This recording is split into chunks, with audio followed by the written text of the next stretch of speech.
Hello, all of you who are here with us physically, but also virtually. Welcome to the Spirit Society of Baltimore's Saturday study session, or rather presentation. Today we have a very special guest speaker who I'm going to introduce here in just one second. And he is coming to us live from Florida. And this will be Mr. Yuri Castro. Yuri, thank you so much for being here with us. Allow me to read a little bit of your bio. Yuri Castro is a Spiritist volunteer committed to the dissemination and practice of the Spiritist teachings. He is part of the Conscious Living Spiritist group from North Miami, Florida. And whenever he isn't involved in the doctrine, Yuri is seeing patients as a clinical psychologist. He is married and has 2 sons. And as a funny side note, luckily his children look a lot like his wife. Isn't that right, Yuri? That is absolutely correct. Absolutely correct. So today, Yuri is going to be talking about the path of forgiveness. We don't want to take up his time here, but this is a subject that should fascinate all of us. And despite how many times we've heard, perhaps read about forgiveness, it is a topic that truly requires a great deal of study and contemplation. Yuri, please, the floor is yours. Thank you very much. Should I start presenting the slides now? Yes. Okay. Good evening, everyone. It's nice to meet you. It's nice to be here today. Thank you so much, Daniel and Kirsten, for the very kind invitation to join you.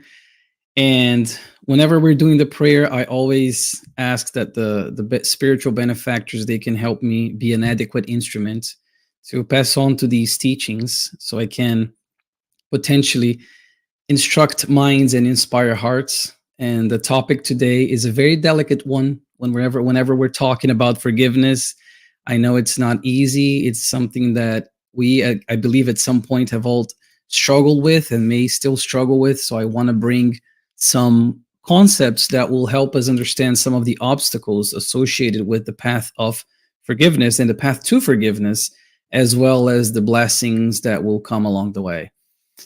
So I want to start off today's presentation by showing you this animation, this picture, this drawing here.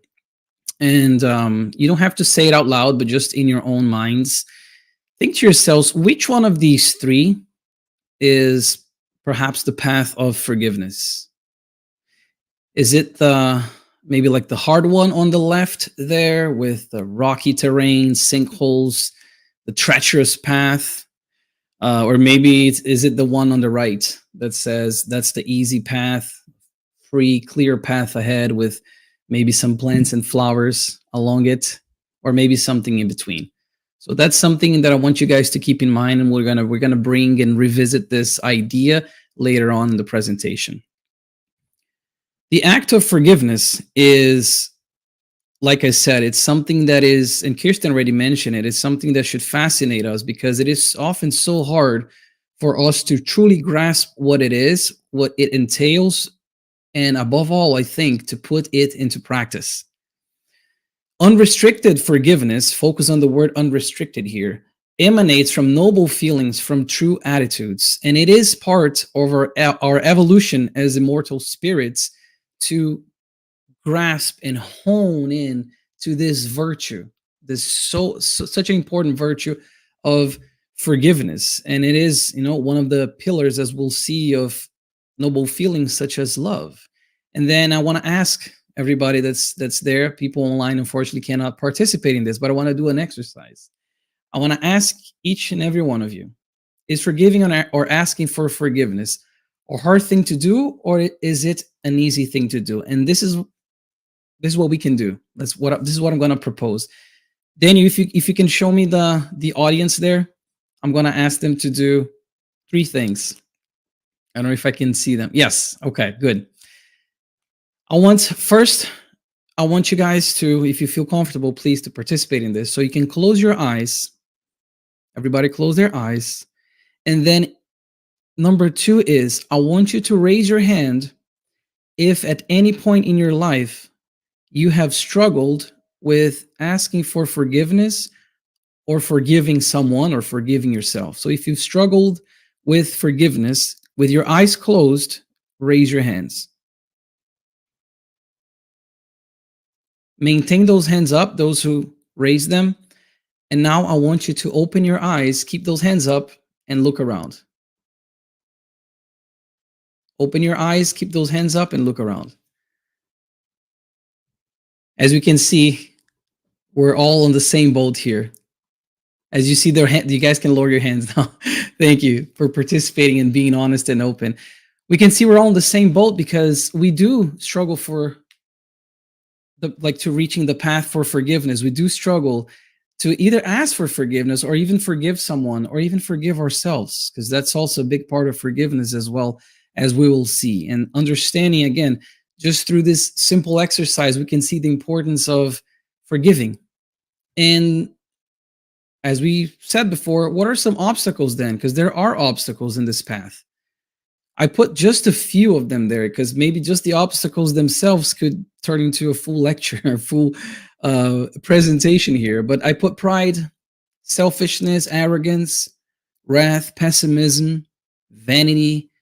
Like, these are but a few of the obstacles in the way of acquiring and exercising this virtue of forgiveness. Waiting for the other person to ask for forgiveness, that's also an obstacle. How many times, perhaps, have we waited for someone else to ask for forgiveness, or we ask for forgiveness, but they don't forgive us? Or even ourselves, towards ourselves, the relationship that we have with each and every one of us, and we have asked for forgiveness, and or are we hard on ourselves that we don't forgive ourselves for our mistakes? Those are very, very important obstacles that we must understand, and we must, number one, know about them so we can conquer them. And I thought of this Latin sentence, I guess, or a saying that goes, "Nemo dat quod non habet," means one cannot give what one does not have. And this applies to forgiveness as well. We have all gotten here through our own evolution. We are, like I said, on the same boat in this planet at this time right now, and nothing occurs out of nowhere, or like nothing is coincidental like that. But we have all had very individual paths to getting here. Some of us may have mastered some virtues, or perhaps we are like on our ways to mastering some virtues faster than others, but not other virtues. And we oftentimes try to see ourselves or see our actions through our own eyes when it comes to someone else, instead of seeing through their eyes. And then we expect something that that person maybe does not have yet. They have not acquired, they have not internalized yet, so they can externalize it. And this also becomes an obstacle when we're talking about this very important path of forgiveness and path to forgiveness. On the book Psychographed by Chico Xavier, by our dear Emmanuel, that's called The Way, the Truth, and the Life, there is a message there, number 177, called Conventional Opinions. Okay, so, and I brought the message here. So it says, "Do not become excessively attached to the crowd's judgments. Habit and conventionalism exert a great power over it." And this is, yes, this is another obstacle in the path of forgiveness, because oftentimes we're too attached to, oh, what are other people going to say? If I do forgive this person, what will they think of me? Or if I go and I ask for forgiveness when we both made the mistake, what are people going to say? What are they going to think about me? So this message, such an important message, 177, called Conventional Opinions, says exactly that. So it's urging us not to get excessively attached to the crowd's judgments. And it goes and it gives a few examples that I love examples. So it gives a few, and I brought a few of them here. It says, "If you tolerate offenses with love, you're called a coward. If you truly forgive someone, you are considered a fool. If you suffer with patience, you're worthless. If you dislike common pleasures, you're declared to be abnormal." So let's ponder about this for a second. All these things, tolerating offenses with love, truly forgiving someone, suffering with patience, disliking perhaps the earthly pleasures and common pleasures that people are enjoying, and we sometimes uh, don't feel like enjoying them, and we truly don't enjoy them. We are always considered something where we are judged by them. But the thing is, it's saying do not get excessively attached. That's what Emmanuel is asking us to do. Excessively attached to the crowd's judgments. It is a learning process. So that's something I wanted to bring to our conversation here today. This path of forgiveness, and I put it there like we're constantly evolving. How can we expect to know the path of forgiveness in its entirety? Because maybe we have started down that path. Maybe we have already traversed part of that road to forgiveness, but we're not there yet. Unfortunately, I'm sorry if somebody thought they were super, super close. I don't think we are there yet. And if we look at the gospel according to Spiritism, to the categories, they put in categories of spirits, first order, second order, third order, 10 classes in between those, we will see that we're kind of far, and that's okay. Because the thing is, we are not expected to learn that virtue or to have that virtue in its entirety in our evolutionary stage right now. We're expected to continue to try and continue to harness those so important goals and those so important sentiments that we have that will help us with the path of forgiveness. But we're not there yet. So mistakes are part of the process. Whenever we're learning something, think about this. If you ever learned a new language, for those that speak more than English there, if you ever picked up a new instrument, if you ever learn any new skill, martial arts, I don't know, skiing. I mentioned skiing before we were live. I love skiing. Whenever we're learning something new, we make mistakes. It is part of the learning process to make mistakes. Once we forgive, there's another piece of that too. The burden becomes lighter as we leave behind a weight we no longer need to carry. So if we look at that little, depiction of the woman there with like that big burlap sack, probably full of rocks, I would imagine, given her face and how heavy it is, that's how it feels sometimes when we're attached to sentiments of vengefulness, of hatred, of hate, and we can't forgive someone or forgive ourselves or ask for forgiveness. And we're carrying this burden, and I put the burden, the world on purpose. We are carrying this burden that oftentimes we no longer need to carry, but we are, because we're still learning, we're still evolving. And carrying this burden can have some very negative influences, can have some very negative effects on our own selves. And in the book psychographed by Divaldo Franco from Joana de Angelis, called Libertation Through Love, I haven't found this book in English yet. It talks about some of the biological influences or the effects that some of these sentiments and feelings and lesser emotions can have on us. So she goes on to say hatred, resentment, remorse powerfully affect the organism despite their emotional origins. Yes, because somebody may be wondering, okay, he's talking about not learning to forgive or not forgiving or asking for forgiveness. That's an emotion. That's more psychological. Oh, but it does have such strong biological influence and impact in our own healths, for this flesh that we are right now, this vehicle that we are inhabiting, for those that are incarnated, because there's also the discarnated perhaps listening to this, but it does have these effects. So she says the damaging vibrational loads that are thrown by the mind into the central nervous system will affect the circulatory system with negative results for the respiratory system, at the same time that the endocrine glands will be harmed by these energies, sending them to the immune system, which is destroyed. We see how one thing, it's almost like, I think of this as a domino effect of sorts, of these externalized and even like the thoughts that are being thrown by our minds, because thoughts do have great power. And I'm sure in the many years of SSB, you guys have had talks and have studied about the true power of the thought, how we can modulate, create, destroy things.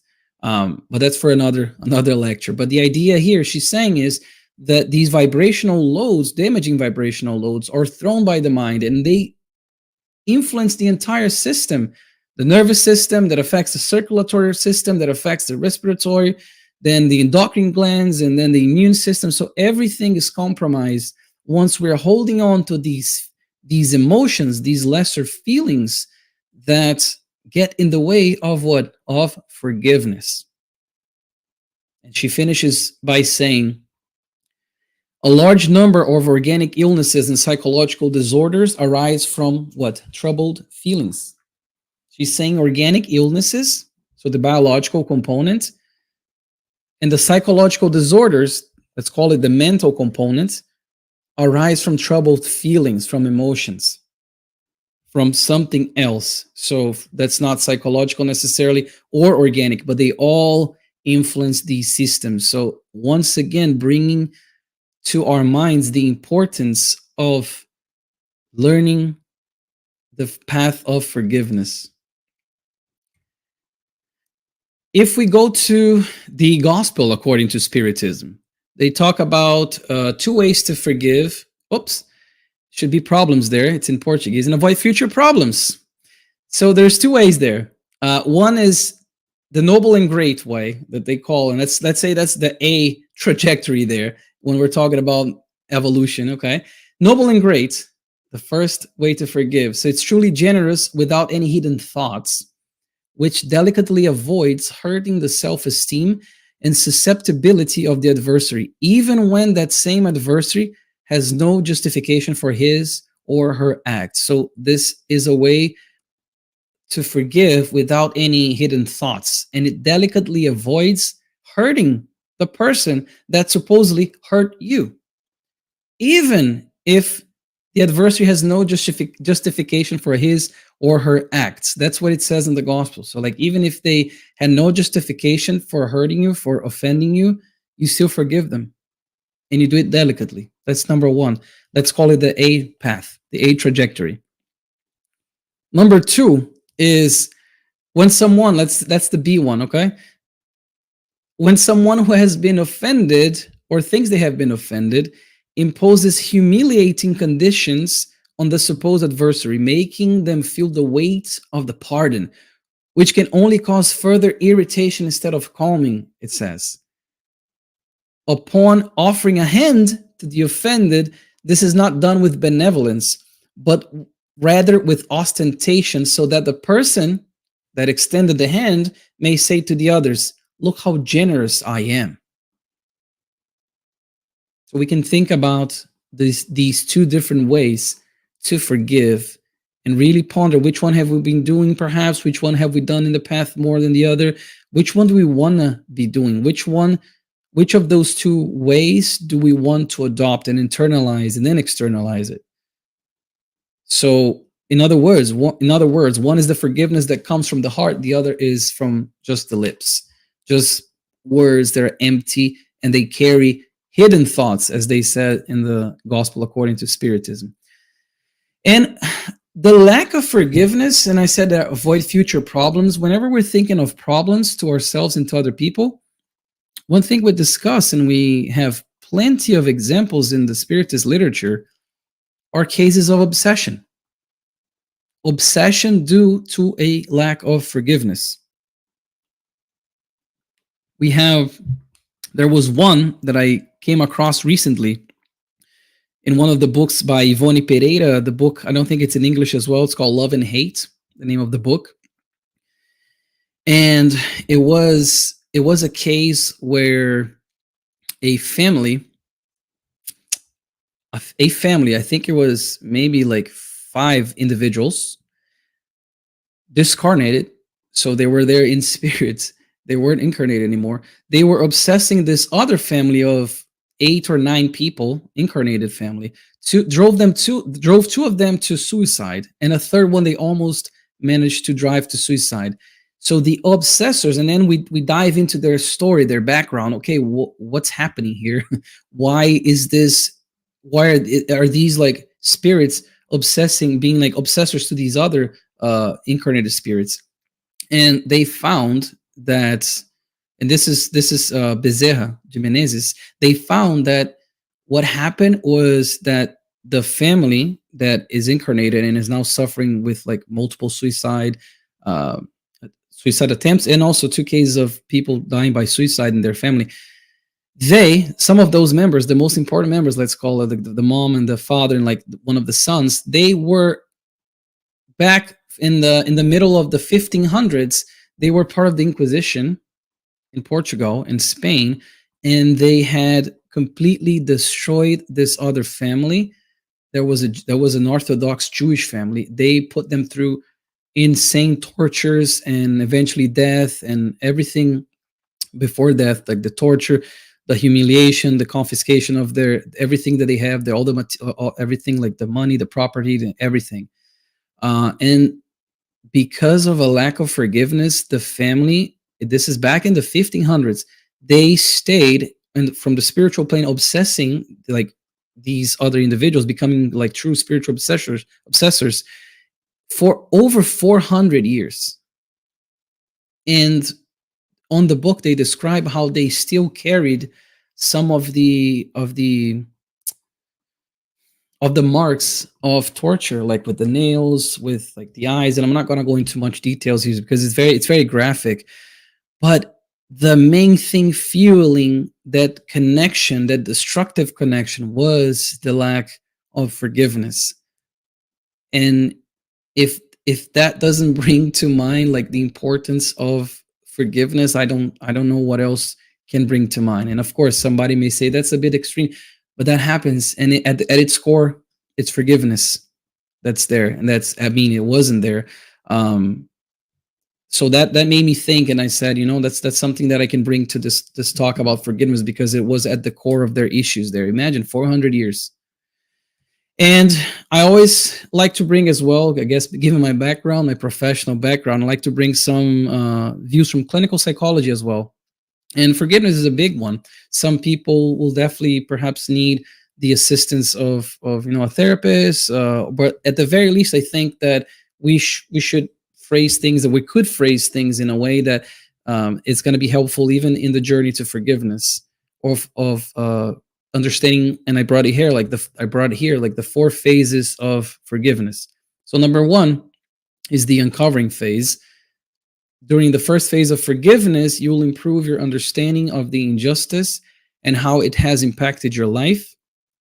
The decision phase, which is number 2, is in that phase you gain a deeper understanding of what forgiveness is and make the decision to choose or reject forgiveness as an option.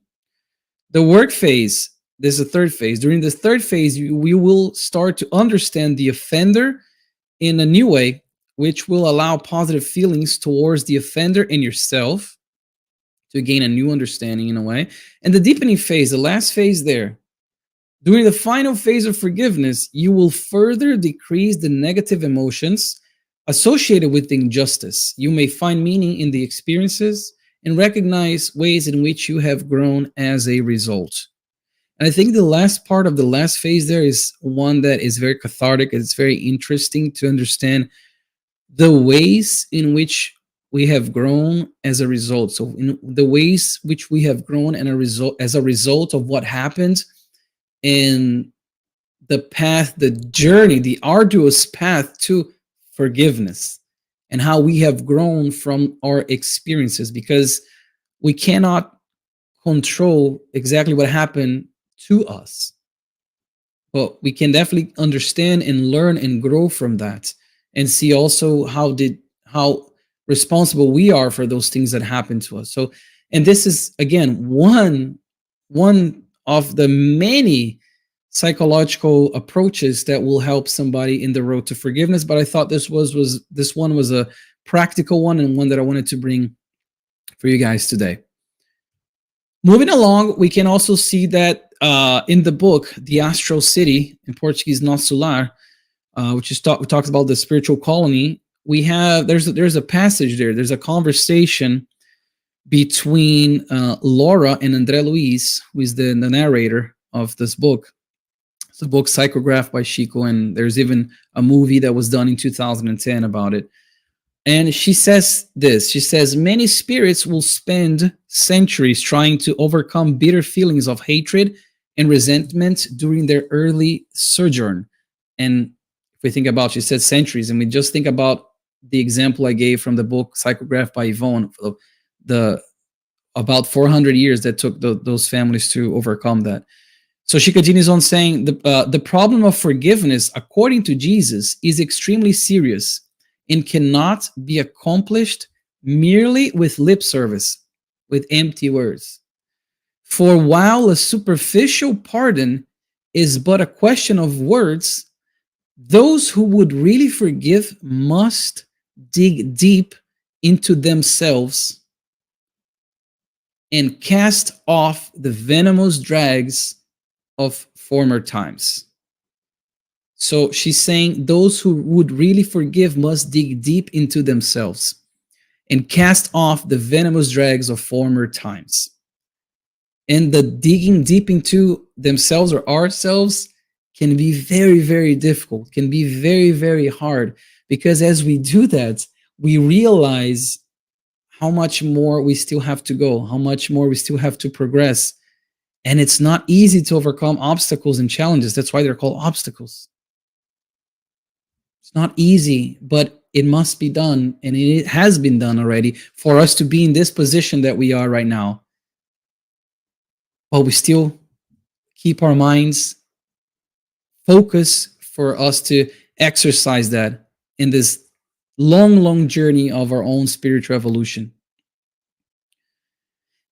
When we go to the spirits books, by the way, I like to bring different books and different bibliography for my presentations, and I like to put them as an image on the top right corner, so maybe somebody will look at that and see, yes, I like what it said that in that message, and you can already go there and buy the book and help the Spiritist Center, help yourself as well with further knowledge.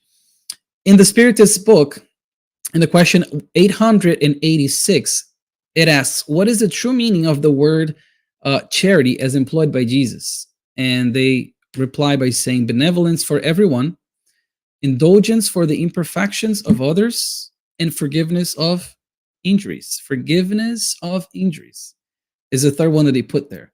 And on the question 887, they asked, Jesus also said, love your enemies. But would it not be contrary to our natural tendencies to love our enemies?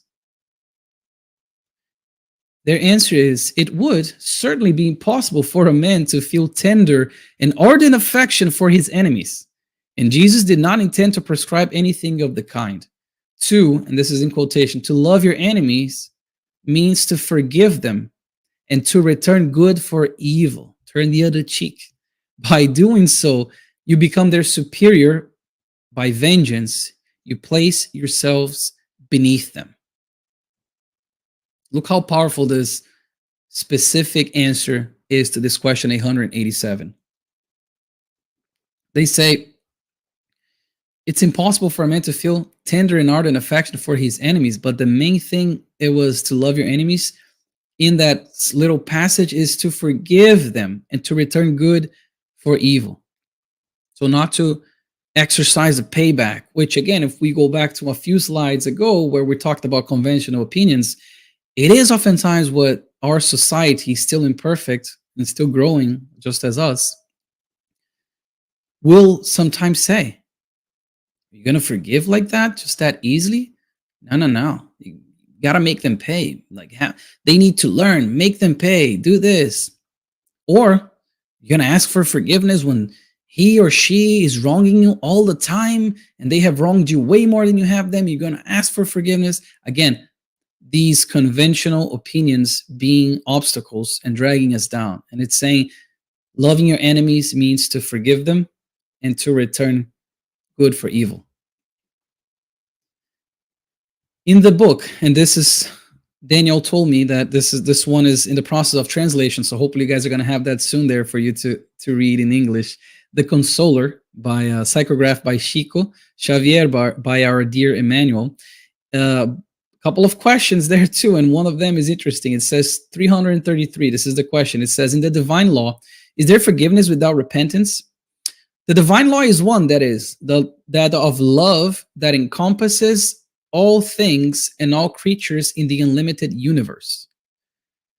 God's paternal concession with regard to reincarnation for the sacred opportunity of a new experience already means in itself the forgiveness or magnanimity of the law.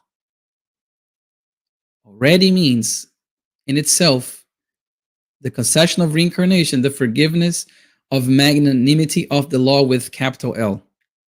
However, this opportunity is only granted when the spirit wishes to regenerate and renew his inner values through effort and sanctifying works. Yes, a lot of effort. In the path of forgiveness, there's going to be a lot of effort. In that road to that journey of that virtue of forgiveness, it's going to be a lot of effort from our end. But when we think about reincarnation, that in itself is a chance almost to start anew. If we think of kids learning to ride a bike, we have the training wheels there. That's in a way that's there. The aspect, or I like to call the mechanism of reincarnation, where we have the temporary forgetfulness of our past lives as we try to live the life that we're in right now. Can we imagine what it would be, or the path of forgiveness would look like, if we could remember everything that we've done? All the good, all the bad, all the mistakes that were committed against us by people that sometimes are very, very close to us, people who are born from our wombs, or we are born from their wombs, people who we marry. Can we really forgive, or can we really find in our hearts to forgive or ask for forgiveness if we came with all that baggage, boom, right there from past reincarnations? It would be extremely, extremely hard. It's already hard as it is.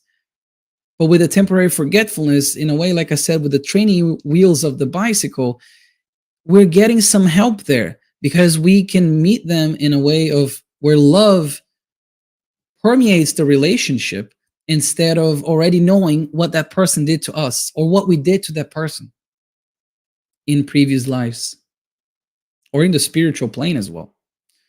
So reincarnation in itself is a beautiful, beautiful mechanism that helps us in the path of forgiveness. In the book Living Spring by, again, Chico, psychographed by Emmanuel, a beautiful book with a lot of nuggets of wisdom there, and there's so many beautiful messages, hard to pick one. But in this message here, we learn in the message 107 and 117 says, we have what we give, says, to spread the blessing of forgiveness, and you will strengthen justice. And I'm going to go back there and say, sometimes that we may feel that to forgive or to ask for forgiveness constitutes an act of debasement, when it is actually the opposite. So debase means to lower in quality or in character, humiliate ourselves. We think of that as lowering ourselves to ask for forgiveness, or to forgive someone that has wronged us so many times and continues to do it, perhaps. We may think that that's an act of humiliation, and society sometimes will say that too. People around us sometimes may say, like I said, I mentioned previously, no, you got to make them pay. They have to learn. You can't let them get away that easily. Or no. So again, it is not. It's the opposite. To forgive is actually to rise. So it's an act of rising up and not an act of debasement. It is more blessed, and I brought this passage from the Bible too, from Acts 20:35. It says it's more blessed to give than to receive. And that applies to forgiveness as well. We're more blessed to give that forgiveness than necessarily to receive, because oftentimes people, like I said, we have had different journeys to get to this point that we're in through multiple reincarnations. Sometimes people will give us forgiveness even before we ask, even before we try to get their forgiveness, they will give us. But when we give that forgiveness, it's coming from us. So that's the blessing behind that. And I mentioned in the beginning of today's presentation the obstacles and the blessings inherent or associated with the path of forgiveness. And then we arrive at humility. As we're talking about the basement or rising or lowering, etc., we have to talk about humility because this other virtue plays a big role in the path of forgiveness. Humility is an essential component in that path. When we put ourselves in the position of fallible apprentices and we understand that we're here to learn, we're still learning, we're still finding our ways through mistakes, and we're learning from them, we can begin to understand the need and the value of having forgiveness in our hearts. Jesus, this is in the Gospel according to Spiritism, Jesus put humility into the category of virtues that bring men near to God. That is one big sentence right there. That's a heavy, important sentence right there. Can you imagine the humility being the category of virtues that bring men near to God? And I said that humility is important to the path of forgiveness. In the material plane that we're in our own evolutionary state, sometimes it is hard because it's a lot of experiences and trials and tribulations, expiations. It's very hard at times. But we'll talk about the 70 times 7 that Jesus also taught us, and through his 33 years only, that he was here with us, he taught so much through words and actions about humility. And I'll give you one more too about humility in the book. It's called Seifa de Luz. It's not translated yet. Harvest of Light. Message number 2 is entitled "To Forgive." Says, with the help of silence and the power of humility, we can exercise forgiveness. So he's saying that the help of silence and the power of humility, we can exercise forgiveness. It helps us in that road to forgiveness. In the book Living Spring, I brought another message for you guys. This is message number 159, called With Love. And in it, Emmanuel is going to say, those who love their neighbor know, above all, to understand. But if we really do love the brother or sister in our path, the scenery of our life changes because the light of love bathes our vision. Therefore, love. He's saying this is an invitation. Love in the imperative form here. And just as mud can never offend the light, offense can never touch you. And he goes on by saying, you will learn to listen without disgust, even if crime reaches your ears, and you will help your adversary even when you feel offended, because forgiveness combined with complete forgetfulness for the blows you have received will arise spontaneously in your spirit. Wow. Will arise spontaneously in your spirit. Can we imagine that? To me, feels very far from my own reality right now, but can we imagine that? And that will happen. And he finishes by saying, just as tolerance is natural for the spring that receives the stones that are cast into it. Beautiful message named With Love, titled With Love, message 159 from Living Spring. And I underlined 4 words there because this is, among a lot of things that I think Emmanuel does very well. One that I love that he does is when he uses these almost like opposites. And if we dig deep into the text, we'll understand he's saying mud and light. He's saying the stones and the spring.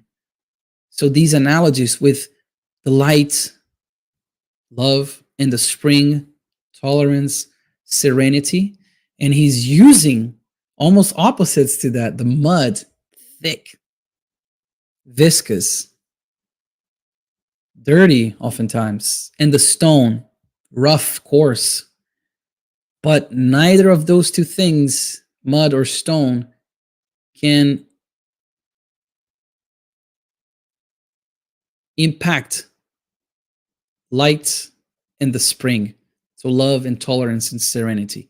And I think this is a beautiful thing for us to think and take with us from this amazing message 159.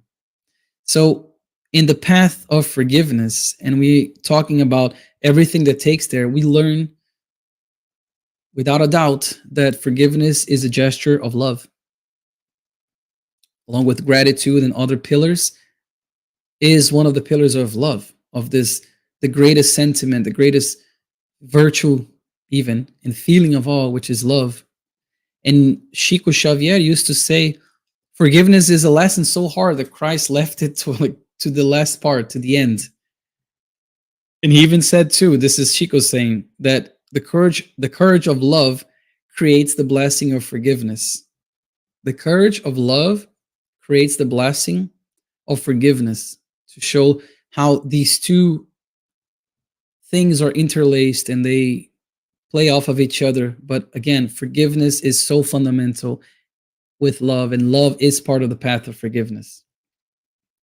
What about self-forgiveness then? We talked about maybe forgiving others, accepting when others when other people ask us for forgiveness. So what about ourselves? Because sometimes we are our harshest critics, but not our biggest cheerleaders, in a way. After our mistake, and this is from the book Happy Life by Joanna, which a message was read at the beginning of the meeting today. After our mistake, let us not fall into the pits of remorse and despair. You cannot allow yourself to be consumed by regret. It only has the function of making you aware of the harm done. Forgive yourself, encourage yourself, and then missing an end there, and then begin the task of repair.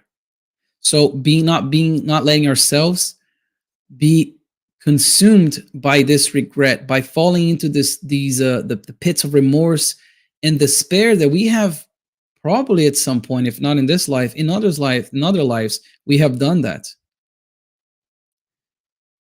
And then it becomes so much harder to come out of that. And then again, we struggle with the self-forgiveness, with understanding that we are fallible individuals.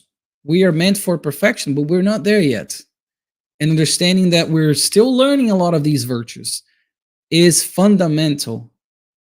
Having that awareness is fundamental in the path of forgiveness.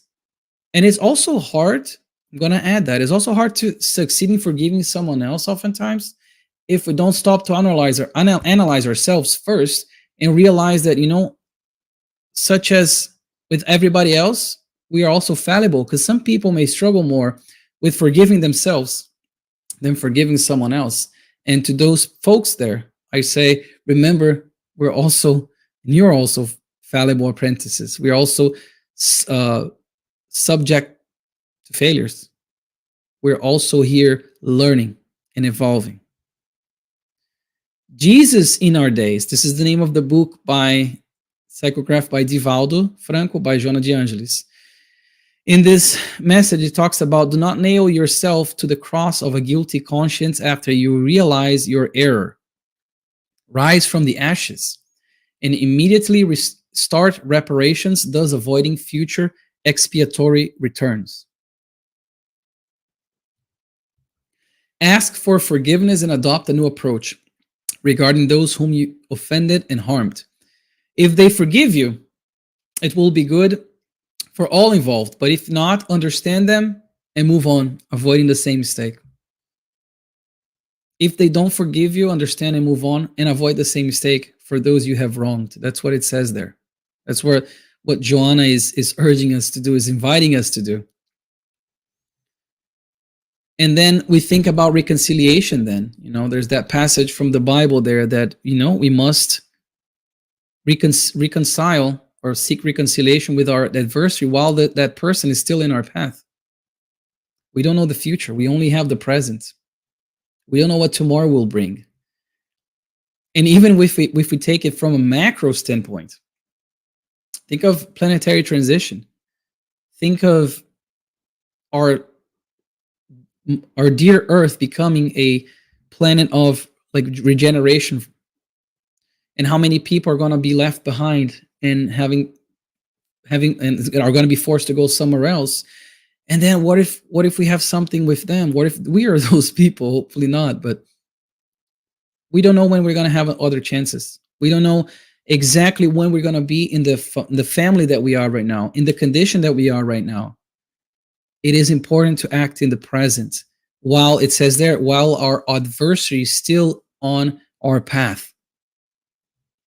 And the question 337 in this book, O Consolador, the Consoler, which is gonna coming soon to a bookstore near you, hopefully. In the question 337, it asks like, okay, what if our adversary doesn't want to reconciliate? What do we do if we seek them with a sincere sentiment, asking for forgiveness? They don't want to reconciliate. What do we do? It says, seek him anyways. And if he perseveres in hatred and vengeance, let yourself forget the matter, for those who carry the weight and the burden of a vengeful intent already have an open wound in their hearts. So those carrying that vengeful intent, they have a weight, they have a burden, they have an open wound in their heart. And we can even go back to that little drawing of the woman carrying the burlap sack that I said.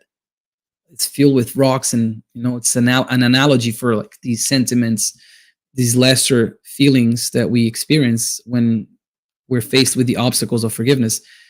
It says, if the adversary doesn't want to make amends with you, seek him anyways. Try anyways. This is the book, The Harvest of Light. Hopefully, again, translation is going to come one day. And this is message number 21, the best for us. And it talks about on days when offense hits us in the face, forgiveness, much more than a blessing for our supposed offenders, is and will always be the best for us. Those who harm us or hurt us often find themselves so attached to their own distress that deep down they suffer more than us. They suffer more than we suffer, which is similar, which is congruent. That's why I like to bring a lot of different books to these presentations to show the congruency of information, how there's this parallel of information. They suffer more than we do, those people who carry that, and they find themselves so attached to that vengefulness. So we, on those days, it says there, when offense hits us in the face, forgiveness, much more than a blessing to the other person, is a blessing for us. It's something that will help us perhaps even drop that burlap sack that we spoke about before. Going to the Bible, and I think whenever we talk about forgiveness, we think about that beautiful encounter between Peter and Jesus, where Peter asked that question. So before I read that part, there's this part here in Matthew that says, for if you forgive other people when they sin against you, your heavenly Father will also forgive you. But if you do not forgive others their sins, your Father will not forgive your sins.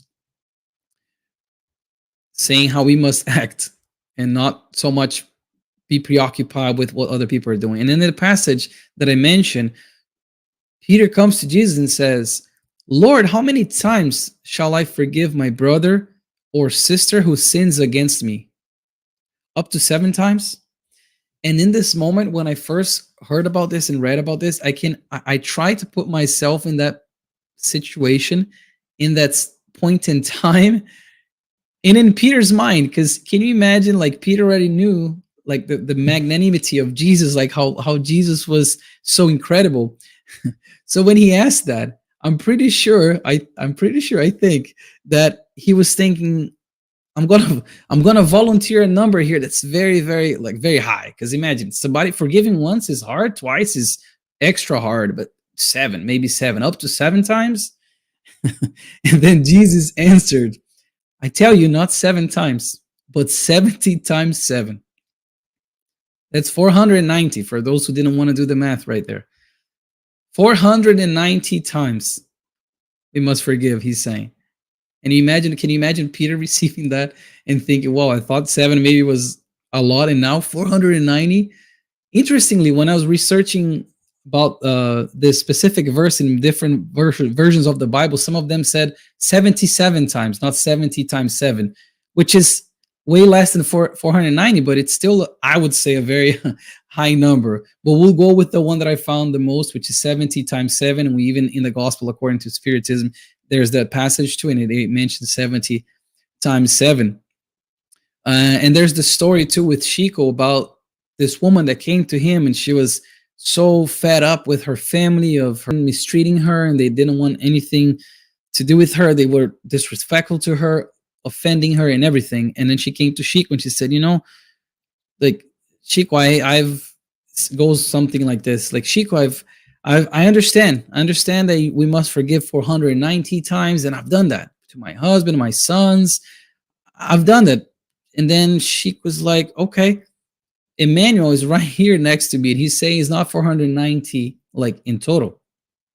It's 490 for each offense. For each offense. So that goes to show the importance and the weight that forgiving has in our own evolutionary path, and how hard it is. 490 for each one of them. In the book, The Way, the Truth, and the Life, there's this message number 24, called The Corroded Treasure. And it says, we must work industriously to eliminate the corrosion, and that's in quotations there, that has attacked the treasure of our spirits.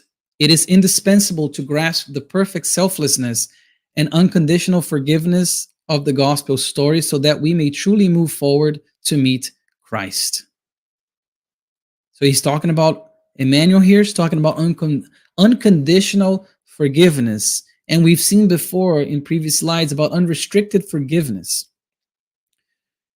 And the corroded treasure. Look how, again, Emmanuel with the beautiful analogies as always, bringing the physical aspect with the spiritual and the psychological and the emotional so well, saying about this corroded treasure and how the unconditional forgiveness of the gospel story is so important. And then we may truly move forward with Christ once we do that. And then Jesus also said, about Jesus in the book, The Way, the Truth, and the Life, message 170, called Spiritual Control, says, the cross did not change his serenity. And while on it, he asked forgiveness for the crowd's ignorance. Father, forgive them, for they know not what they do. That is immensely beautiful to me. In that moment of physical, emotional pain, in that worst possible case, the one thing that flew out of his mouth, that came so easily from his heart, was to ask for forgiveness for those that, because they didn't know what they did. They had their ignorance still, and Jesus understood that as the incredible spirit that he is, and our mentor and our guide. He understood that. So we are once again reminded of the importance of forgiveness. And if we think of something else that Jesus taught us, the Lord's Prayer, our Father, right? Forgive us our trespasses as we forgive those who trespass against us. Or there are other versions, I guess, different words, but the main message is the same. And how many times have we said that prayer, maybe without even stopping to realize the weight of those words, as we forgive those who trespass against us? And one of the things, coming towards the end of our meeting today, one of the things I like to bring to these presentations, these lectures, is putting the knowledge into practice. Because to me, Spiritism is amazing. And one of the beautiful things about it, in my opinion, is that we can put that knowledge into practice. And that's fundamental, that we align knowledge with action. So putting into practice forgiveness, then I brought here a few examples or few suggestions that we can do that, because it's hard, as we've seen with people raising their hands. If nobody had raised their hands, I'll pass the microphone to you guys. But as we've seen, it's hard. So putting into practice, how can we do that? Well, I just chose 3 ways that we can do that. 1, through acts, through a direct action. Go talk to someone, ask for their forgiveness, forgive them, say to them, forgive them, hug them, call them, FaceTime them, use the technology that we have at our disposal to do that. Write them a message, even if or a letter, who knows? But translating that forgiveness into an action. The other one, the second one, the one in the middle there, is through prayer. Through a sincere, heartfelt prayer, we can exercise forgiveness as well, towards others and towards our own selves as well. So in your prayer, you can pray and you can put words there, true words coming from the heart, regarding someone that you want to forgive or that you want to ask for forgiveness. And you can put that into a heartfelt prayer. The third one is through thoughts. Like I said before, I'm pretty sure you guys already have had lectures about how the thoughts can modulate, create, destroy, how our thoughts truly matter, and what we think, what we emanate from our minds. Put somebody like that in your thoughts. Send forgiveness their way through thoughts as well. And in this way, we're going to be practicing. And I think it goes from hardest to easiest, perhaps, on those 3 that I have on the slide there. We can put into practice these lessons in the path of forgiveness. And to end today, I brought again this image here of the 3 roads right there, the hard, the medium, and the easy road. And I ask again, which one do you think is the path of forgiveness? And I'll give you a hint, something that Chico said, Chico Xavier. And he used to say, and I quote, "Emmanuel tells me that the person who learns to forgive has a clear path ahead of them." So here's a plot twist, perhaps. The path of forgiveness is perchance the one on the right, because Emmanuel is saying that the person who learns to forgive, meaning the path of forgiveness, the path that we traverse on once we forgive and we learn to forgive, is a clear path. It's not the one all the way on the left, the treacherous one. That's the path to forgiveness. If I may play with the prepositions a little bit here.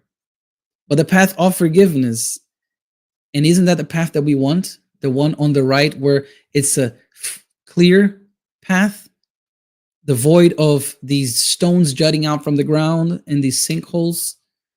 It is. But once we start to internalize and act on the forgiveness that comes from our hearts, Emmanuel says we're going to have a clear path ahead of us. And that is beautiful. And I hope we get there. But we got to work to get there. But we will get there.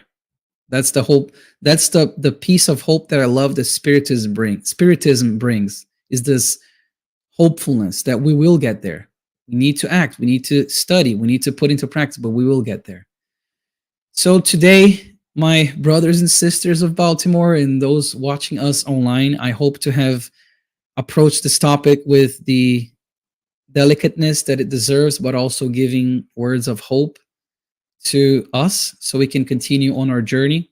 I leave you then with this amazing quote by Chico, and I wish you all a very, very blessed week. Thank you so much. It's truly a blessing to hear and be reminded of it. Danny, did you want to kick on the light? Yeah. Thank you so much for that, Yuri. I wanted to go ahead and open up for questions, comments, feedback, whether online or here in our physical space. Do we have any? We have some online. Do you want to go to online first? Okay. This comes from Sarah. How do you deal with someone who doesn't want to forgive you? It's a great question. So for that one, Sarah. Oh, I can hear myself back there. Can you guys hear me? I'm getting like okay. Now I guess Daniel fixed it. So for that one, Sarah, I'll bring again the idea of that was brought by the question 337 in the Consoler. It says about reconciliation. We must ask for forgiveness from our hearts and still carry on, even if they don't forgive us. That's what Emmanuel is urging us to do, even if we don't, because he says that the burden then stays with them, and he even used the word of an open wound. So the open wound in their hearts if they don't forgive you. But and again, we cannot control what other people do, but we can definitely control what we do. So for that, the piece is we learning to ask for forgiveness. When we truly ask for forgiveness, if somebody doesn't forgive us, we must still try, I'm going to say, and then move on and continue, because they will find it in their hearts, hopefully sooner rather than later, one day to forgive. Because in this evolutionary path that we're all in, we're all going to learn these virtues, some quicker, some slower, but we're all going to learn them.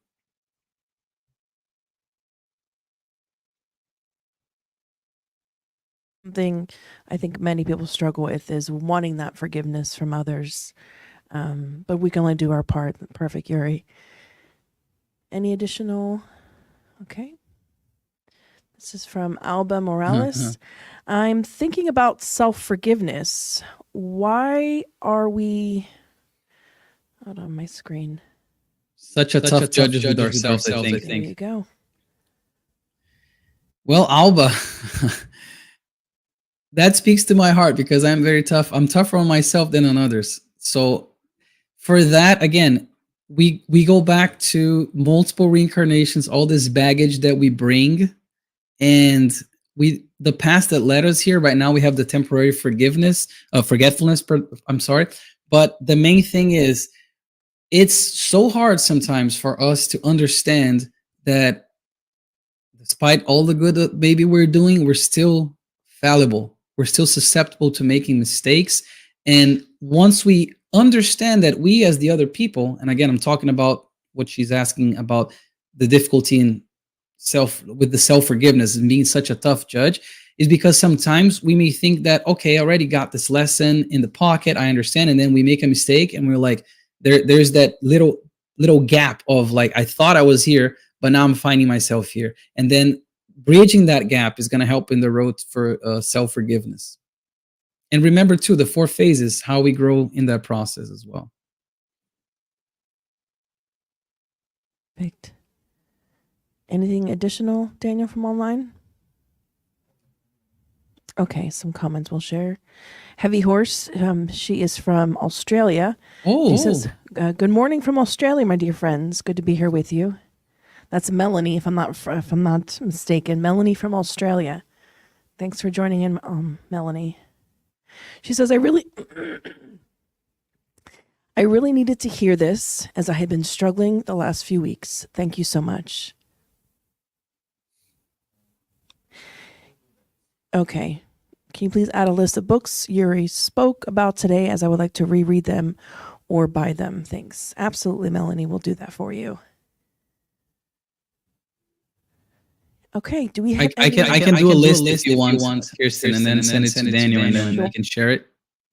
Absolutely. Yeah. Great.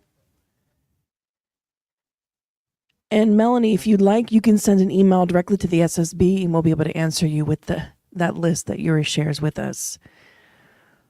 Any question, allow those who are here physically to have, but anyone here, questions, comments for Yuri about this topic or any feedback? Paula. Okay. I have a question, but I will let Paula go first. Hi, my name is Paula. I know, I was better last week. Okay. Thank you very much for a great review of the reasons and need for forgiveness. And from the many references, can tell you did a lot of preparation. My question is continuing the active practice of forgiveness and wondering at what age you would teach a forgiveness practice to. That would be like the preschool end of life, and then floating to the other end of life, how you would suggest to seniors about forgiveness work, perhaps as part of their life review. Excellent question. Thank you for the comment as well. So I think you said preschooler. That is a good one. That's a good age, because like as soon as they start to grasp more of like what is wrong, what is right, and also understanding as well the developmental level of each child. I'll share. I have a son that's 4.5, and teaching him about apologizing, but also the forgiveness piece. Okay, once the person apologizes, how do you don't hold on to grudges? And children often, the younger they are, they're good with that. They don't do that. It's something we unfortunately learn as we grow we get denser and they get more attached to our physical bodies. They're very imperfect. And so with children is definitely 3 examples. And I'm going to say this through anything you want to teach children. We say in psychology, in pediatric psychology, more is caught than taught. More is caught than taught, which means through your actions, they're gonna, you can say, yeah, don't do this, don't yell at your mom, and then they see you yelling at your partner, you yelling at your mom. They're catching on to what you're doing more than what you're saying. So that's, Kirsten's going, oh, okay, now it makes sense. Yes, more is caught. I didn't invent that. More is caught than taught. That's saying that we have in the field.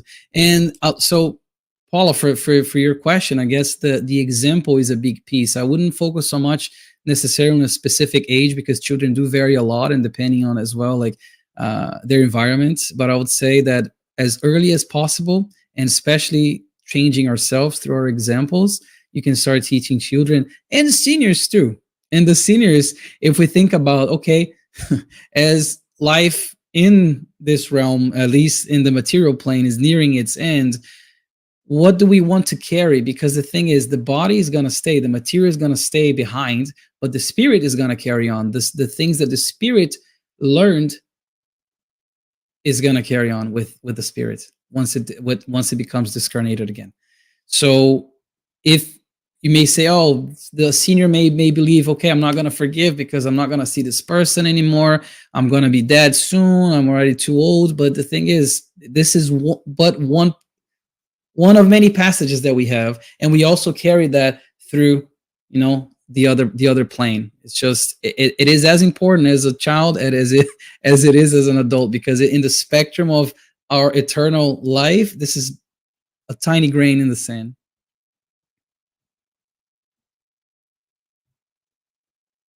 Oh, you're muted.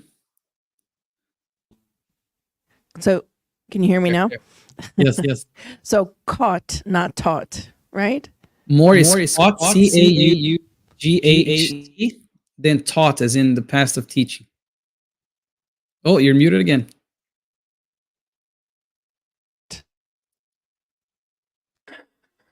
Sorry about that. Really like that. And who was the one you mentioned a name, Yuri? Who came about that idea? Was it a theorist in psychology? No, I didn't mention. I don't know who meant. Like I learned that from a professor when I was doing my PhD here. He used to say that as the professor of pediatric psychology, of child psychology for being technical. So like he used to say that. Like he said it so many times. More is caught than taught. THAN, than taught. It's definitely. Oh, that's great. Thank you for that, and thank you, Paula, for your feedback. Yeah. Anyone else? I'm gonna hold my question. Dana, did you want to go? Go ahead. Hi, Yuri. This is Daniel. I'm here in the back. Thank you. That's very insightful presentation. a lot of source. I like it. You just cover several books, spiritist books. I think you touched in the um, in this question that I'm making to you. I think you touched on that during your presentation, but I just wanted you to elaborate a little bit more about cases where the person that we need to ask for forgiveness is not here in the physical body anymore. And this happens a lot among families, like when we have brothers, parent that dies and they didn't have time to make amendment. So can you elaborate more on that? How this teaching, your presentation, can help that person to reconciliate with that loved one? Because if the person is not part of your family, you're just like, whatever, right? So I have no connection with that person. That person was a coworker. We have an argument or something that was not resolved. The person died. But the issue is more serious when the person is part of our family or a very close friend, like that you miss the opportunity and the person crossed the other side. Can you elaborate on that? How we can, through this teaching of spiritism, bring some type of consolation to that person that is still here in the physical body? Regarding the one that they lost, correct? I guess, yes. So, I'm hearing feedback from my voice. Hello, testing. Test. Okay. Yes, good. Great question, Daniel. Yes, you mentioned like you made a comparison between family, or the contrast, comparing contrast between family and having like a disagreement with a family member, or like a close friend versus a coworker. And if we think about what I mentioned about the reincarnation and like the family that we're in, these people, the majority of the cases, there are exceptions, granted, okay, but like for the majority of the cases, are people that we have had a past with, or we are in this certain circle like of our own family that we need to be, that we chose to be as well. And yes, when one of those people sort of departs, returns to the spiritual plane, it becomes much harder. And this is one of the beautiful things that I think that the Spiritism has brought us, is this notion that of the continuity of life, the real life, not the material life, but the life of the spirits. So the person that discarnated, that was close to us, a family or a member or a friend, they are somewhere. They're not nowhere. They are somewhere in the material, in the spiritual plane. So reaching out to them, prayer, thoughts, all these things, they will reach out to people. And I say we in a general sense, we often struggle to understand the power of our own thoughts and how it's faster than light. It can cross any materials that we know. It's such an important thing. And then if we're trying to communicate, or if we're trying to send a forgiveness, a thought of forgiveness, a prayer or a thought can go a long way for that. Furthermore, I still want to add, Spiritism, talking with people who have already crossed onto the other realm. There's also this component that maybe getting some spiritual assistance there to communicate with that person. But those are harder to do, I'm going to say. The best one for us to think about is to understand that when we're sending them a prayer or a thought, and we're trying to reconcile with them and tell them how we're feeling, tell them we're sorry, or tell them, I never told you this, but I truly forgive you. That will reach them.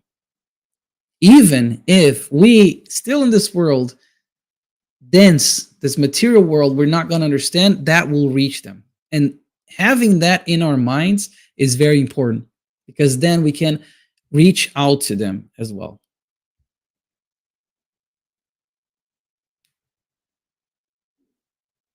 You're muted. Oh, yes. Go. Okay. I was just saying, perfect. That's fantastic. So my question is, so Joanna DeAngelis. So we know that we have the blessing of forgetfulness when we reincarnate, right? But Joanna DeAngelis, I don't recall which book it's in. She tells us that although we have forgetfulness of the past, there is something, I believe she refers to it as emotional memory. So, and we can see that when in unexplained cases, for people who have feelings of sadness for no reason, or go into a place and don't have no memory of it, but have those emotions that pop up, whether they're to a point where it's truly impeding their lives or not. So in thinking about that and thinking about forgiveness, is there something about not needing to truly focus on what has happened, but how it's affected us, needing to work on our own emotions? And that's really what the root of the issues are with forgiveness.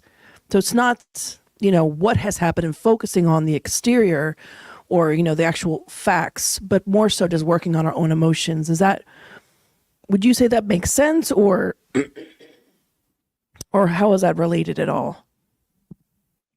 Great question. I think it makes sense what you're saying. At least to me, it makes sense what you're saying. And when I mentioned the 4 steps of the 4 phases of forgiveness that we work on, one of them is actually like understanding how it affected us, not necessarily what was done, but how it affected us and how we grew from that.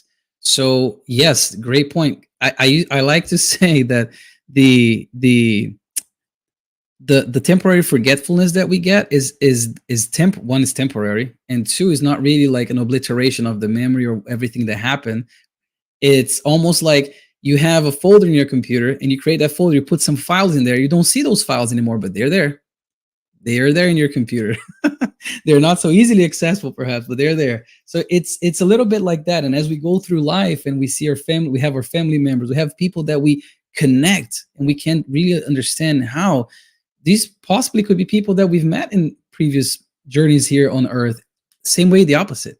People that we somehow have an animosity, or like we really don't like them. And it could be things from other lives, and then so that in itself, it's more important. I think I agree with what you're saying. And I believe that it's more important necessarily to understand how it affected us and to move past and get it truly like internalize that forgiveness necessarily without knowing what was done, who did what to who.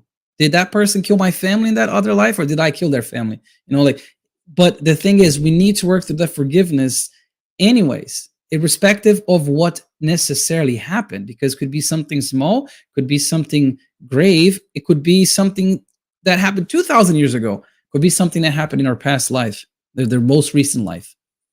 The main thing is to focus on how, and I love to use that word how instead of what necessarily happened, on how it affected us. So from a psychological standpoint, that's pretty much it. And from a spiritist standpoint, I believe like the bibliography from the Consoler or from the Gospel as well, we learn about this idea of forgiving them, asking for forgiveness, and moving along, because yes, that's something that we need to work on, but we will get there.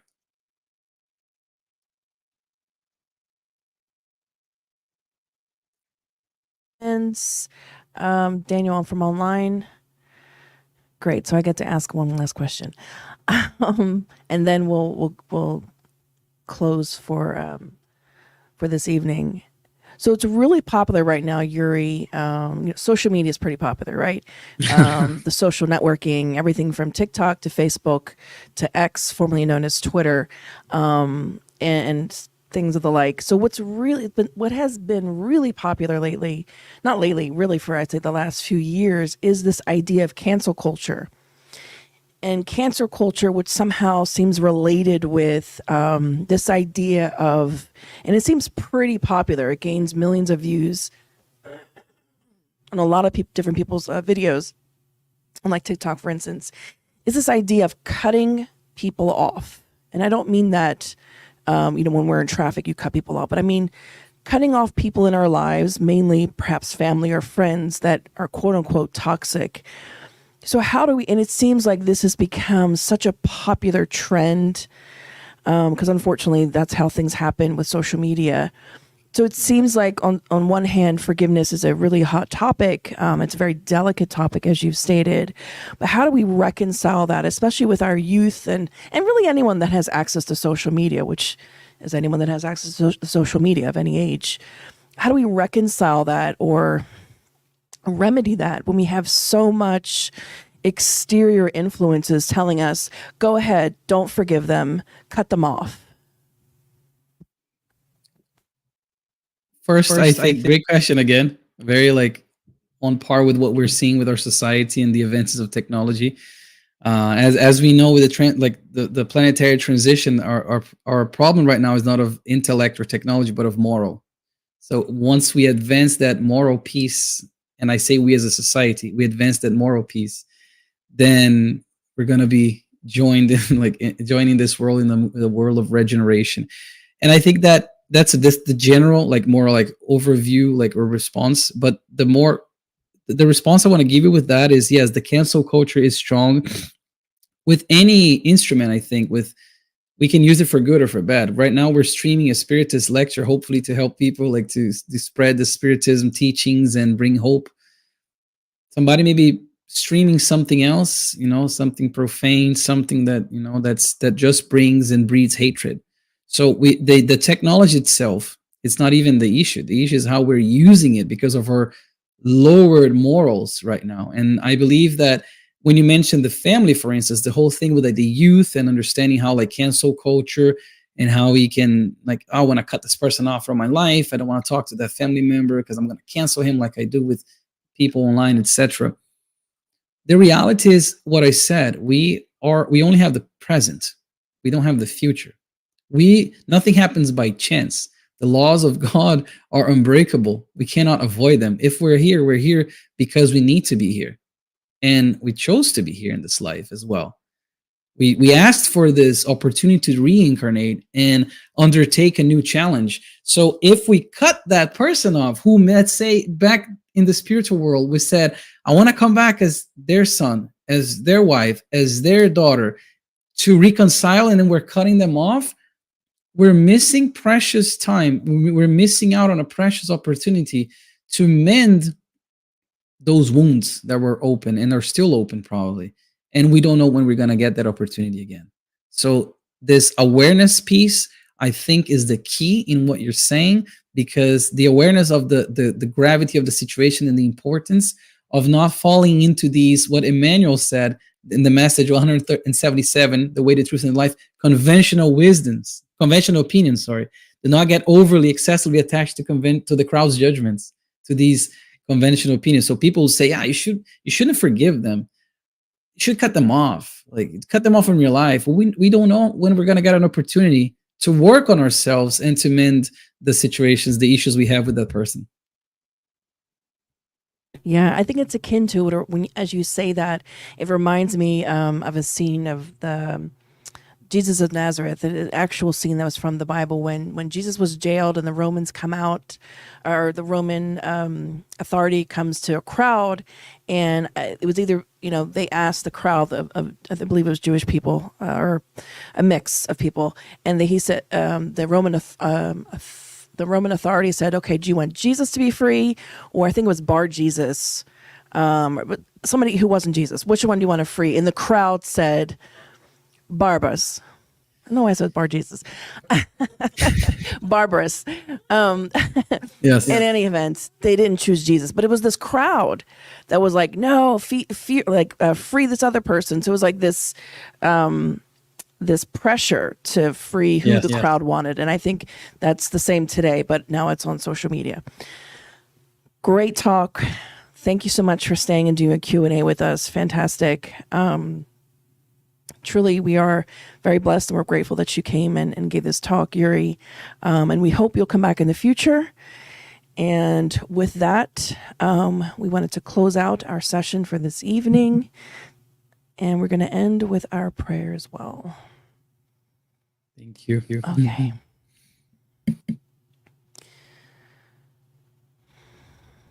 Wanting to give thanks once again, the immense gratitude in our hearts to our divine creator, but also to our model and guide, Jesus, our spirit benefactors, the blessing of this moment in time to be reminded of the importance of forgiveness, both for ourselves, for others, and as a community of souls.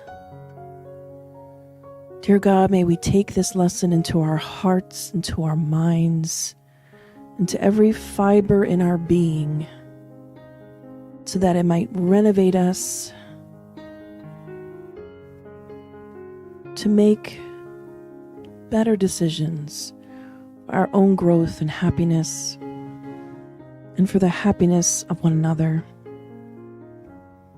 May you bless our brother Yuri for taking the time to share and remind us of these teachings. And we hope, dear God, that these loving vibrations, these teachings of forgiveness, may be able to reach the masses in both realms of life.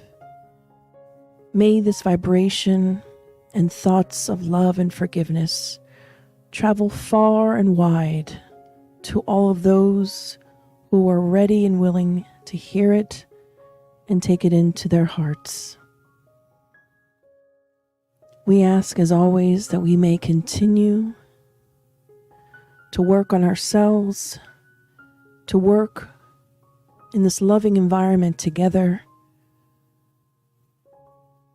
to continue in this space to serve others and one another, with Jesus always in our hearts and in our minds. We end this portion of this evening, and so be it.